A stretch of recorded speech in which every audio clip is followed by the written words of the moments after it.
My name's Lucy Southby and I'm the lead specialist speech and language therapist for CleftNet East based at Adam Brooks Hospital in Cambridge. Perfect. Question 2. What is the best part about a career in cleft care? For me, there are a few things.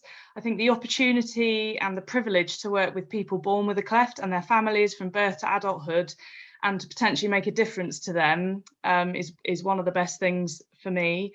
And another big thing for me is the sort of fully integrated multidisciplinary care.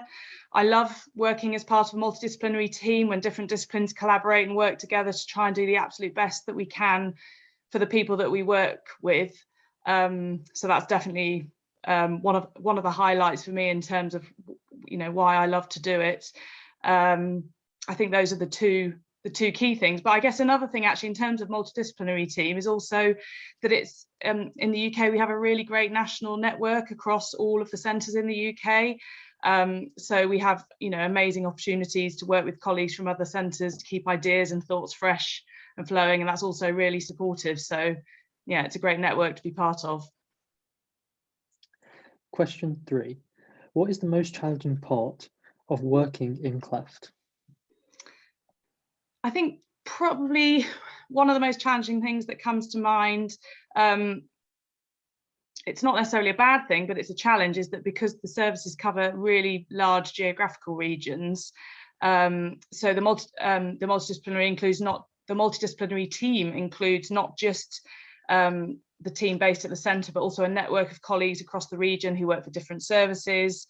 So it's great having all those connections, and it's a good challenge to sort of ensure the care we give for people born with a cleft covers the whole region, but it's challenging in terms of navigating all the different systems and services that we need to make sure it works well.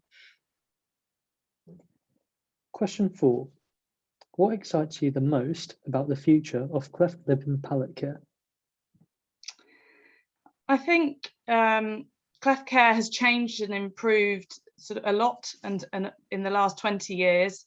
But of course, there are always things we need to reflect on and ask ourselves if or what we could do better or differently. So I think I'm excited about the ongoing integration of clinical research into cleft care over the coming years to support us to keep trying to do better or understand more about what we do. And I think our national network, I said that was a highlight, but that keeps getting stronger. So I'm excited about the opportunities for working with colleagues and Clapper and people born with a cleft around the country to keep furthering our knowledge and improving what we do. And finally, what advice would you give to a student or trainee interested in the cleft lip and palate specialty? I would say take and make as many opportunities as you can to get some experience, or at least relevant experience. I mean, certainly for specialist cleft SLT roles, they don't come up very often. So my advice would be, so the best thing you can do is do everything you can to be in a good position for when something does come up. I'd suggest mentioning your interest in annual appraisals or development reviews in whatever role you're currently doing. So when to give you, see if you can get experience and look for opportunities that's supported by your current role. Join the Cleft and Craniofacial Speech and Language Therapy Clinical Excellence Network, or the Clinical Excellence Networks that are relevant for other disciplines potentially. Getting involved in cleft-related research opportunities, understanding the Cleft Lip and Palate Association, Clapper, and what they do. But also, I think it's really important to make the time to really understand what each speciality involved in cleft care does and the knowledge and skills they bring, because the multidisciplinary side of it is sort of really the cornerstone of what we do. And so I think a really good understanding of the roles of the different disciplines involved is really important if you're thinking about getting into cleft, to understand and contacting people and talking to them about what they do. Perfect. Excellent.